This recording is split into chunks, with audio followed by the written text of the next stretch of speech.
Maharashtra TV news, आवाज सर्वसामान्यांचा। Breaking news. उमेदच्या ग्रामसखींचे ऑनलाईन काम बंद आंदोलन।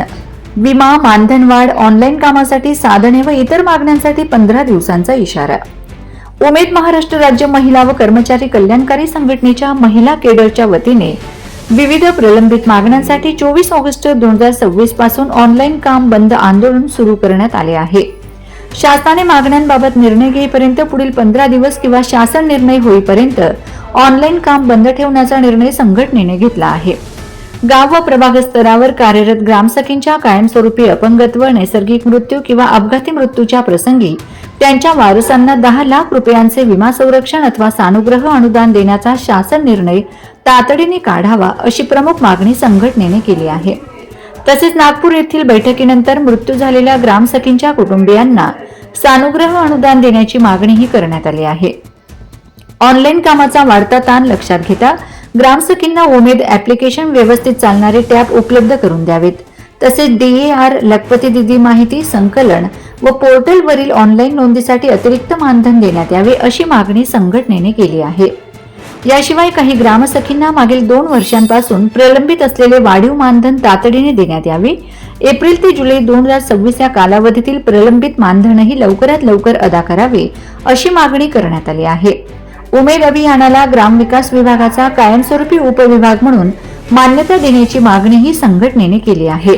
प्रभाग समन्वयक व सहाय्यक कर्मचाऱ्यांच्या विनंती बदल्या नवीन HR मॅन्युअल नुसार मानधन वाढ, शिक्षण शुल्क, प्रवास व दैनिक भत्ता, FTA, PF, gratuity, mediclaim policy आणि वार्षिक वेतनवाढ आदी मागण्यांवरही तातडीने कार्यवाही करण्याची मागणी करण्यात आली आहे।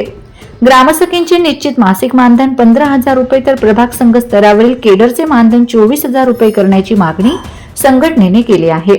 तसेच कार्यक्षेत्राबाहेरील कामासाठी अतिरिक्त प्रवास भत्ता आणि कामाच्या ग्रेडेशन मध्ये लवचिकता देण्याची मागणीही करण्यात आली आहे। संघटनेच्या म्हणण्यानुसार ऑनलाईन काम बंद असले तरी ग्रामसखी गावात राहून स्वयंसहाय्यता गटांची स्थापना, SHG, VOCLF संबंधित कामे, बैठकींना उपस्थिती आणि महिलांना मार्गदर्शन अशी गाव पातळीवरील भौतिक कामे सुरू ठेवणार आहेत। मात्र मागण्यांबाबत लेखी शासन निर्णय मिळेपर्यंत प्रभाग, तालुका अथवा जिल्हास्तरीय बैठकींना उपस्थित न राहण्याचा निर्णय घेण्यात आलाय। संघटनेच्या अध्यक्षा सौ मालुताई देशमुख व कर्मचारी कार्यकारिणीचे अध्यक्ष प्रभाकर गावडे यांच्या नेतृत्वाखाली हे आंदोलन सुरू असून शासनाने प्राधान्याच्या मागण्यांवर 15 दिवसात निर्णय घ्यावा आणि उर्वरित मागण्यांवर 1 महिन्यात कार्यवाही करावी अशी मागणी करण्यात आली आहे। मागण्यांची पूर्तता न झाल्यास ऑनलाईन काम बंद आंदोलन सुरूच ठेवण्याचा इशारा संघटनेने दिला आहे। वंदे महाराष्ट्र टीव्ही मीडिया प्रतिनिधी सरला पवार, सटाणा। वंदे महाराष्ट्र टीव्ही न्यूज, आवाज सर्वसामान्यांचा। अशाच नवनवीन बातम्या पाहण्यासाठी आमच्या चॅनलला सबस्क्राइब करा, बेल आयकॉनला क्लिक करा।